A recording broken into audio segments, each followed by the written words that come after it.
Une cour de récréation comme les autres, avec ses disputes et ses petites bagarres qui cachent parfois des dangers plus sournois. Dans toutes les écoles de France, des élèves sont martyrisés tous les jours par leurs camarades. Ils sont victimes de harcèlement collectif. Un enfant sur 10 est concerné par le harcèlement dans la cour de son établissement scolaire en France. Un rapport qui fait état d'une augmentation inquiétante du nombre de cas de violence à l'école. Petite Émilie, 6 ans et demi, est l'unique fille d'une famille reconstruite. Une mère pour qui elle est toute sa vie, et un beau-père qui l'aime comme si elle était de lui. Si gentille, si belle, des yeux qu'ensorcelle. Pour toute sa mère, elle en était la prunelle. Elle ne pouvait pas vivre l'une sans elle. Leur relation était devenue plus que fusionnelle.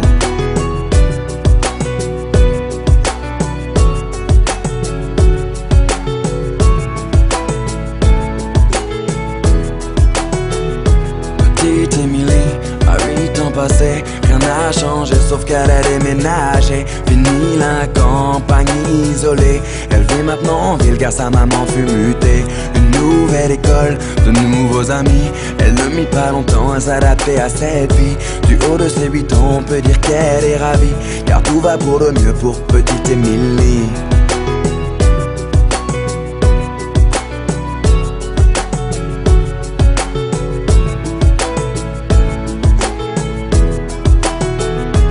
Petite Émilie, à 10 ans, était devenue une petite fille comblée. On peut dire que l'école lui plaisait. Bonne élève pour maman, elle en était une fierté.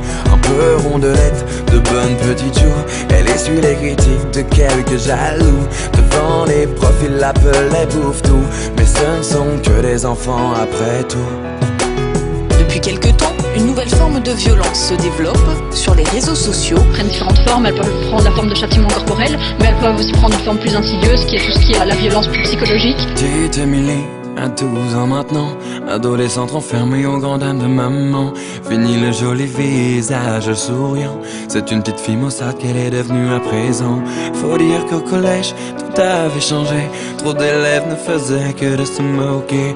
Partout elle se sentait rejetée, tantôt frappée, tantôt injuriée. Elle se demandait comment faire face. Elle était devenue le souffle-douleur de la classe. Sur les réseaux sociaux, ils l'appelaient la dégueulasse. Des photos d'elle tournées montrant son ventre qui dépasse. Ne sachant pas comment faire ni comment réagir à cet enfer. Par honte et ne voulant pas affoler sa mère, petite Émilie décida de se taire. Mais un soir de décembre, petite Émilie rentra chez elle dénudée. Ses camarades, tous ensemble, l'avaient enfermée dans le vestiaire pour la toucher. C'en était trop pour elle, trop qu'elle ne puisse encore supporter. Alors